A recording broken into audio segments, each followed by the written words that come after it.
किशोर जी शहर में रहते थे। उनको एक बेटी और एक बेटा था। बेटे का नाम अनिल और बेटी का नाम लीला था। उम्र होने पर पहले बेटी की और बाद में बेटे की शादी करवाई। बहू का नाम सीमा था। शादी के 2-3 सालों में ही सीमा का वजन काफ़ी बढ़ गया था और वह पहले से दुगनी मोटी दिखने लगी थी। इस मोटापे की वजह से सीमा को कई लोगों के ताने सुनने पड़ते थे। पड़ोसी भी उसे मोटी भैंस कहने में हिचकिचाते नहीं थे। कितनी मोटी हो गई है, कैसी दिन पर दिन फैलती जा रही है, देखो जरा भी शर्म नहीं आती। पति बेचारा सूखा जा रहा है, यह देखो खा खा कर कैसे मोटी हो रही है।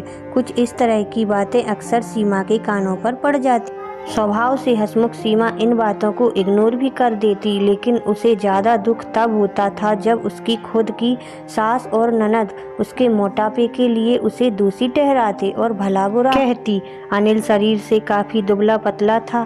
शादी के बाद भी उसके शरीर में रत्ती भर का भी फर्क नहीं आया था। हालांकि सीमा मोटी होती जा रही थी, उसमें उसका कोई भी दोष नहीं था, बल्कि सीमा तो अनिल से भी कम खाना खाती और दिन भर घर के सारे काम करती रहती थी। अपने मोटापे की वजह से चाहे किसी काम में कितनी भी दिक्कत, सीमा उस काम को कभी अधूरा नहीं छोड़ती थी। उसने घरेलू नुस्खे और कई तरह के उपाय करके अपना मोटापा कम करने की कोशिश की थी, लेकिन शायद उसके शरीर के हार्मोन्स ही थे जो उसे मोटा बनाए रखे। अनिल को उसके मोटापे से कोई दिक्कत नहीं थी, वह तो बेचारा अपने बिजनेस को संभालने में व्यस्त रहता था। उसकी माँ और बहन हमेशा इस वजह से सीमा को कुछ न कुछ सुनाते रहते थे और सीमा को जब भी मौका मिलता अपने पति से इस बारे में बात करती थी और कहती थी कि अपनी माँ और बहन को समझाओ, मैं मोटी हूँ, उसमें मेरा क्या दोष है। पूरी दुनिया मुझे कुछ भी कहे,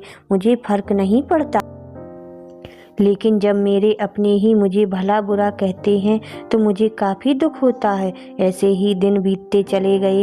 एक दिन सीमा की सास ताज़ी हवा लेने के लिए जब टेरेस पर गई हुई थी, तब वापस लौटते समय उनका पैर फिसल गया और सीढ़ियों से वह गिर गईं। भाग्य से वह बच गईं, लेकिन उनके पैर में बड़ा फ्रैक्चर आया। उनको अब एक जगह से दूसरी जगह जाने में भी काफ़ी दिक्कत होने लगी।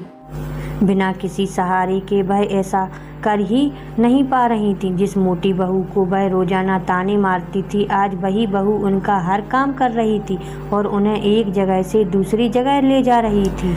उनका खुद का वजन भी 75 किलो था, जो उनके बेटे अनिल के लिए भी उठा पाना संभव नहीं था। हमको विचार आया कि बहू शरीर से भरी पूरी नहीं होती तो आज उनका क्या होता। सीमा की सास को सीमा के साथ किए हुए अपने बुरे बर्ताव के लिए पछतावा होने लगा। उन्होंने एक दिन मौका देखकर इस बात के लिए सीमा से हाथ जोड़कर माफ़ी भी मांगी। सीमा ने कहा, अरे माँ जी, आप माफ़ी क्यों मांग रही हैं? आप मुझे समझने लगी, मेरे लिए इतना ही बहुत है। उस दिन के बाद सीमा के साथ में कभी भी उसे उसके मोटापे की वजह से एक शब्द भी नहीं बोला, बल्कि तो उन लोगों से लड़ जाती थी जो सीमा को मोटी कहकर उसकी बुराई करते थे। सीमा की ननद भी इस घटना के बाद उसे इस विषय पर कुछ भी न कह सकी। खुशमिजाजी सीमा अब पहले की तरह ही सब कुछ भुलाकर खुश रहने लगी। दोस्तों, हमारे समाज में, हमारे आसपास आपको ऐसे कई लोग मिल जाएंगे जो दूसरों को उनके शरीर की बनावट के हिसाब से गलत नाम देते हैं या उन्हें नीचा समझते हैं। किसी की हाइट कम है तो नाटा, किसी का रंग काला है तो काला। फ्रेंड्स, कहानी अगर पसंद आई हो तो चैनल को लाइक, शेयर और सब्सक्राइब कीजिए। Thanks for watching.